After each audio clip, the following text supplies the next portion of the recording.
উনি বক্তৃতায় নিরাপদ জীবন, নিরাপত্তা এই জীবন জিনিসটা বারবার উল্লেখ করছেন, 5 বার। একটি নিরাপদ বাংলাদেশ আমরা গড়ে তুলতে চাই। নিরাপদে ঘর থেকে বের হলে নিরাপদে ইনশাআল্লাহ ঘরে আবার ফিরে আসতে পারে।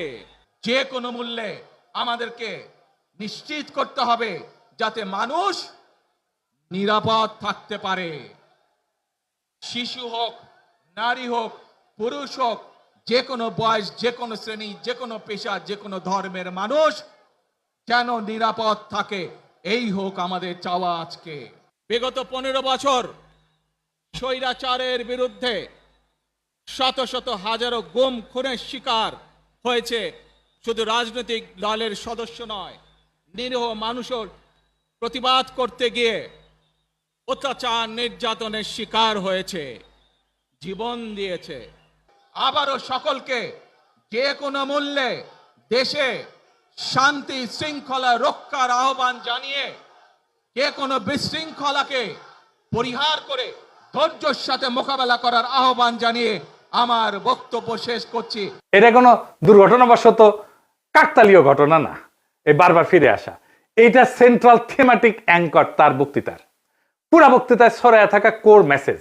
এটা শুধু একটা কথার কথা না, পুরা বক্তৃতার একটা নৈতিক ফ্রেম এই নিরাপত্তা, মানুষের নিরাপত্তা। ভাষণের প্রধান নরমাটিভ ক্লেইম মানুষ যেন নিরাপদ থাকে। নরমাটিভ ক্লেইম কারে কয় জানেন তো? জানেন অবশ্যই, তাও কই আর কি।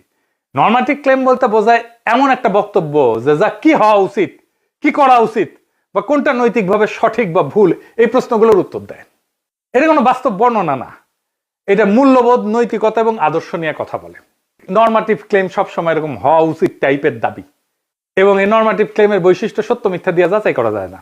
এটা নৈতিক, রাজনৈতিক বা সামাজিক মূল্যবোধ প্রকাশ করে। এইগুলা নীতি নির্ধারণে ব্যবহার করা হয় এই শব্দটা। উচিত, দরকার, ন্যায়সঙ্গত, অন্যায়, ভালো, মন্দ, এগুলো হইতেছে নরমাটিভ ক্লেম।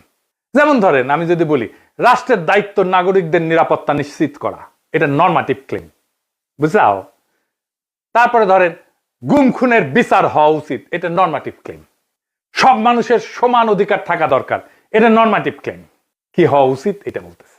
আবার দেখেন এই নিরাপত্তা ইস্যুটাই আওয়ামী স্পেন্সার নবনীতা কথাটাকে দইরা পারলে তারেক রহমান জিন্দাবাদ দেওয়া সিক্কুর দিয়ে ওঠে। দেখি যাও এত আরাম পেয়েছে কেন এই কথায় পার বাকশালীরা, কেন ফাল পারিচ্ছে জানেন? পরে আসিচ্ছি সব একসাথে নিয়ে এইটা যখন এপিসোড যখন শেষ করবো তখন এটার উত্তরটা পাবেন।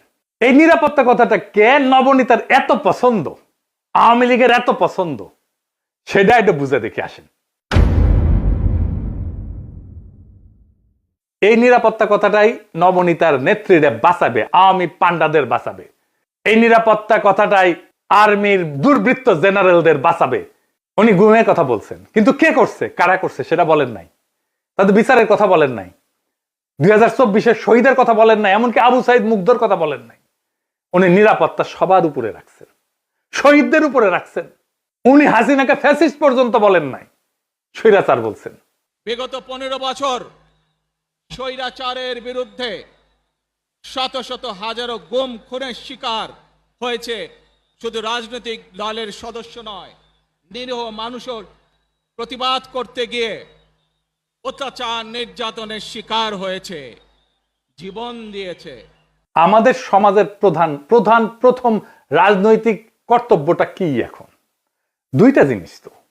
একটা হাসিনার অপরাধের বিচার, হাসিনার প্রশাসনের অপরাধের বিচার। নাম্বার 2 রাষ্ট্রের সংস্কার, তাই তো? আর তো কিছু না। কিন্তু উনি দুইটার কোনোটাও টাচ করলেন না। উনি নিরাপত্তা, মানুষের নিরাপদ জীবন দিয়ে ন্যায় বিচার, সংস্কার সবকিছু উড়াই দিলেন। তাইলে এই ভাষণ আমাদেরকে কোথায় নিয়ে যাচ্ছে? আমাদের এখন একটা সোজা প্রশ্ন তুলতে হবে যে রাজনৈতিক ভাষণের নিরাপত্তা যখন প্রধান ফ্রেম হয়ে ওঠে তখন ন্যায় বিচার কোথায় যায়, সংস্কার কোথায় যায়? এই প্রশ্নটা বুঝতে হইলে আগে একটা পার্থক্য বুঝতে হবে। আসেন সেটা বুঝে দেখি। ন্যায় বিচার ফ্রেম ন্যায় বিচারের প্রশ্ন তোলে, কে অপরাধ করছে, কার দায়, কার শাস্তি, কি শাস্তি, কোন আদালতে, এইগুলো কেন্দ্রে থাকে, মানে অ্যাকাউন্টেবিলিটি। আর নিরাপত্তা ফ্রেমে এটাতে কি থাকে? এইদিকে লেখেন মানুষ যেন ভয় না পায়, সংঘাত না হোক, আর কোনো ঝামেলা না হোক, স্থিতিশীলতা আসুক, সবাই নিরাপদ থাকুক, এটার কেন্দ্রে থাকে স্ট্যাবিলিটি। এই তারেক রহমানের বক্তৃতায় নিরাপত্তা ফ্রেমটা ন্যায় বিচার ফ্রেমের উপরে বসানো হয়েছে, সবার উপরে। কিভাবে? গুম খুন বলা হয়েছে, কিন্তু বলা হয়নি কে করছে, কোন বাহিনী করছে, কিভাবে বিচার হবে। কিন্তু বলা হচ্ছে যে কোনো মূল্যে যেন মানুষ নিরাপদ থাকে। এই এক লাইনে যেটা ঘটে যায় সেটা অতীতের সমস্ত অপরাধ ভবিষ্যতে স্থিতিশীলতা দিয়ে ঢাইকা দেওয়া হয়। বিচারের বদলে স্ট্যাবিলিটি, জাস্টিসের বদলে শান্তি। এটাই জাস্টিস, ন্যায় বিচার, বিচারকে ডিনাই করার কৌশল। বিচার সংস্কার এটা যদি কেন্দ্রীয় কথা হইতো, তাইলে বিচার, দায়, ট্রাইব্যুনাল, সংস্কার এগুলোই মূল বক্তব্যের বিষয় হতো, বারে বারে আসতো। কিন্তু এখানে আসছে মানুষ যেন নিরাপদ থাকে, মানে ন্যায় বিচার পরে, নিরাপত্তা আগে। নিরাপদ থাকবে কেমনে? যে অপরাধগুলো হয়েছে সেটার বিচার না হলে নিরাপত্তা কোত্থেকে আসবে? এটা কি ইচ্ছা করে করছে? হ্যাঁ, ইচ্ছা করে করছে। ন্যায় বিচার বললে ওয়াকার ডরাইবে, ন্যায় বিচার বললে পুলিশের দুর্বৃত্ত পুলিশ অফিসাররা ডরাইবে, ন্যায় বিচার বললে হাসিনা ডরাইবে, আওয়ামী লীগ ডরাইবে। এই নিরাপত্তা ফ্রেমের ভেতরে কি আছে জানেন? এই নিরাপত্তা ফ্রেমের মধ্যে লুকায় আছে আওয়ামী লীগের দায় মুক্তি। কোন আইন করে ক্ষমা না, কিন্তু বিচার না হওয়া। আইন করে ক্ষমা করবে না, কিন্তু বিচারই করবে না। কারণ গুম খুন আছে, দায়ী তো কেউ নাই, কে করছে সেটা তো বলে নাই। বিচারের রোডম্যাপ নাই, নির্বাচনের রোডম্যাপ নিয়ে পাগলা হয়ে গেছিল। বিচারের কোনো রোডম্যাপ নাই। যত সময় যাবে অপরাধগুলো ঝুলে যাবে না। এই কারণেই তরুণেরা, তরুণদের রাজনৈতিক দল এনসিপি বিএনপির সাথে নাই। কারণ তরুণরা তো জানতে চাইবে কে করলো, কেন করলো, শাস্তি কি। নিরাপত্তার ফ্রেম তারেক রহমানের এই উত্তর দেবে না। বিএনপি আর তার বুদ্ধিজীবীরা বুঝতেই পারতেছে না, ন্যায় বিচারকে পিছাই দিলে ভবিষ্যতের বড় রাজনৈতিক সংকট তৈরি হয়। মানুষ যখন বিচারহীনতা দেখবে নিজের হাতে আইন তুলে নেবে। আর শেষ বিচারে তো বিচারহীনতা কোনো ইনসাফ না। যেই রাজনৈতিক দল ন্যায় বিচারকে স্থিতিশীলতার নামে পিছায় দেয়, সে একদিন স্থিতিশীলতাকেই হারায় ফেলবে।